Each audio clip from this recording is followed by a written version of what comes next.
Good morning, students. Today I am explaining you the topic Scientific Principles of Chapter 2 Principles of Management. Scientific principles are derived by F.W. Taylor. F.W. Taylor ने scientific principles के साथ साथ scientific techniques भी derive की हैं. आज मैं आपको साइंटिफिक प्रिंसिपल्स के बारे में बताऊंगी. There are four scientific principles. First is science, not rule of thumb. Harmony, not discord. Cooperation, not individualism. And development of workers with their greatest efficiency and prosperity. Science, not rule of thumb. Science, not rule of thumb means यानी आप कहीं पे भी अगर applicable करेंगे तो आपको rules applicable करने हैं. साइंस के रूल ऑफ थंब ने वो एप्लीकेबल कहीं नहीं करना.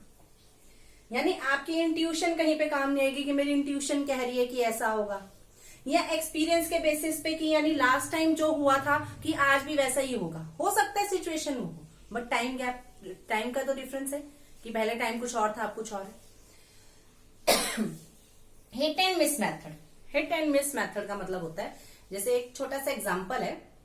फॉर एग्जांपल, आपने 10th में किसी एक सैंपल पेपर में से कुछ पढ़ा, उसमें से आपको लगा कि मेरे अकॉर्डिंग ये इंपॉर्टेंट क्वेश्चन है और आपने वो क्वेश्चंस किए और बाय चांस वो पेपर में भी आ गए. लेकिन ये हिट एंड मिस मेथड था कि आपने सोचा ये इंपॉर्टेंट है और वो पेपर में आ गए. लेकिन अब मान लो अब आपकी 12th है.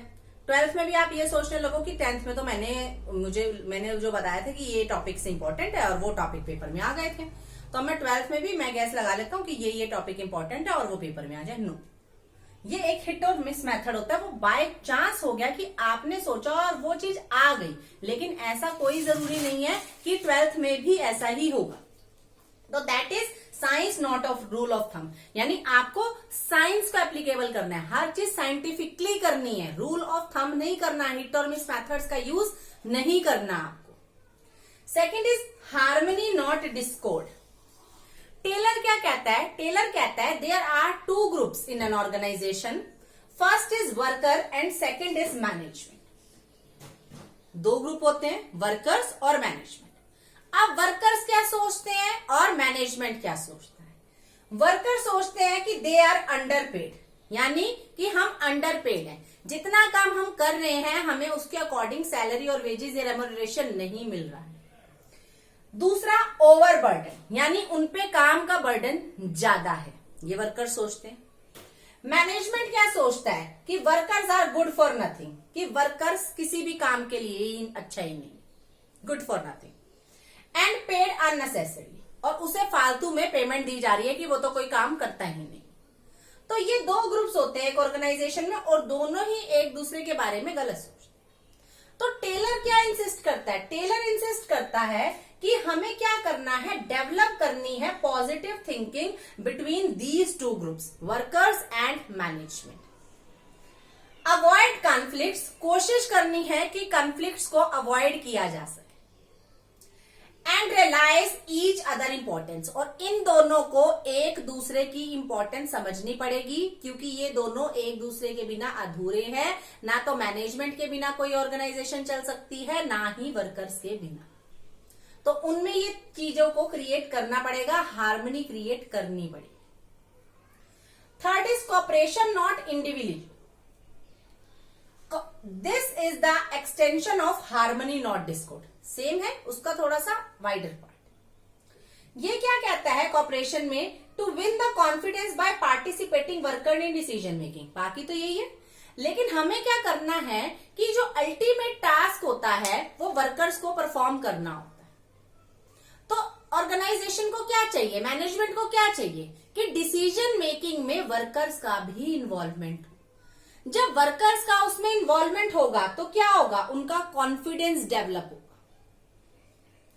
दूसरा, रिवॉर्ड्स. अगर उनके किसी सजेशन से ऑर्गेनाइजेशन को बेनिफिट मिलता है तो क्या करना चाहिए, उन्हें रिवॉर्ड्स देने चाहिए. And the last is strike, यानी वर्कर्स को भी ये चाहिए, सारा काम मैनेजमेंट नहीं करेगा, वर्कर्स को भी क्या चाहिए कि हर छोटी बात के लिए उसे स्ट्राइक पर नहीं जाना चाहिए, क्योंकि काम तो दोनों के करने से ही होगा. कि सिर्फ मैनेजमेंट वर्कर्स के बारे में सोचे और ऑर्गेनाइजेशन डेवलप करे, अपनी ऑर्गेनाइजेशनल गोल्स को अचीव करे, तो that is not possible. Workers को भी उतना ही करना पड़ेगा। Last is development of workers with their greatest efficiency and prosperity. अब देखिए बिजनेस एफिशिएंट कब होता है?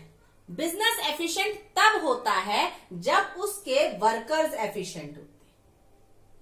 और फिर वर्कर्स कब एफिशिएंट होते हैं?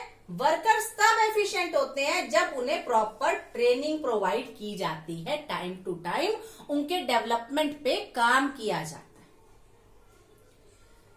उसके लिए क्या करना चाहिए ऑर्गेनाइजेशन को? Selected scientifically, placing the right person at right place, इसे बोलते हैं साइंटिफिकली सिलेक्शन, यानी सही पर्सन को सही जगह पे अपॉइंट करना।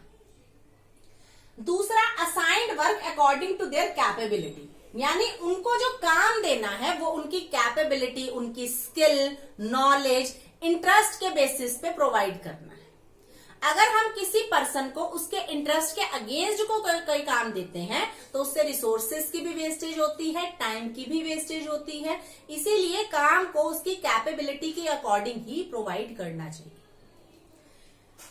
And time to time training to increase their efficiency, और ऑर्गेनाइजेशन को क्या करना चाहिए?